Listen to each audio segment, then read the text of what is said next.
So this is the second father role that you've taken.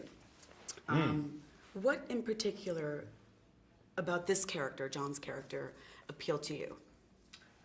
Well, I liked the fact that the character is when you look at kind of the particulars about him and what he does for a living and what his belief system appears to be are all admirable qualities. Yet, as you start to learn more about the character, his selfishness and insecurities and fears kind of come to the surface, and so that hopefully what you thought of him at first is maybe a little bit different, kind of in the middle, and so that was I liked that about him because it made it maybe less appealing but more complex.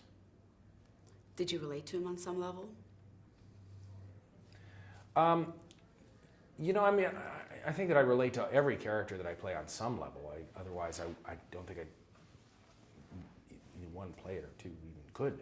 I always try and find the things that I relate to. I relate to a character, and then what I empathize with, and then that's kind of the way in. But there are many aspects of this character that are so different than me. But but I have this character has this young son that he's adopted, and I have a young son, and your life at a certain point when you have a kid changes, and you have to adapt to the child's life, and so that's something that I've been through, and I'm still going through, clearly, and always will, hopefully. But this character has taken it's taken him a while to kind of figure that out.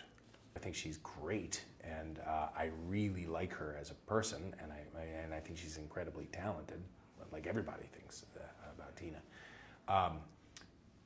But I did kind of think we would get on well. I've known her for many years, but not well at all. Although we have many mutual friends and people, like she's worked a lot with people that I've worked with, and I think the Venn diagram of our kind of both personal and professional lives overlap pretty heavily. So I kind of went in kind of figuring, I think that we'll speak the same language. So I certainly enjoyed the experience of working with her and getting to know her more too. So it must have been exciting to be.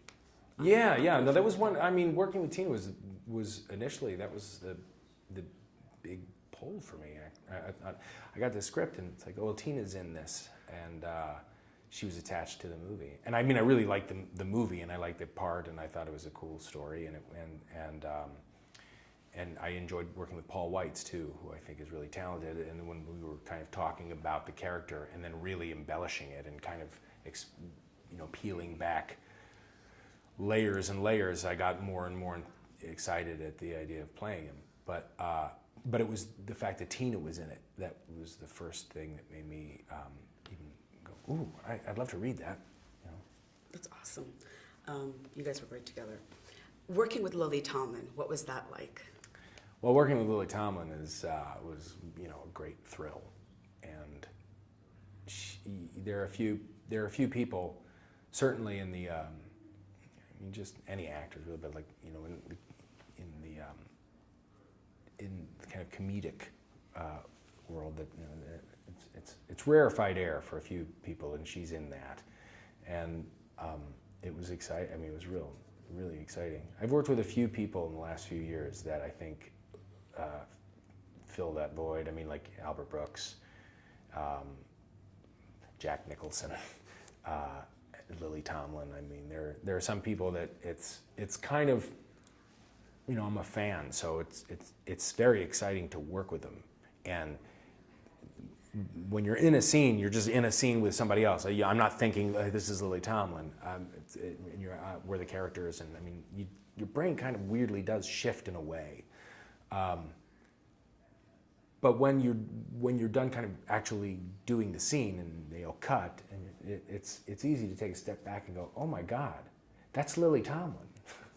I can't believe I'm acting with her. I can't believe I'm in the same room with her, let alone acting with her. So that was pretty exciting. And lastly, what would you like to tell your male friends or the audience to encourage them to come see this film?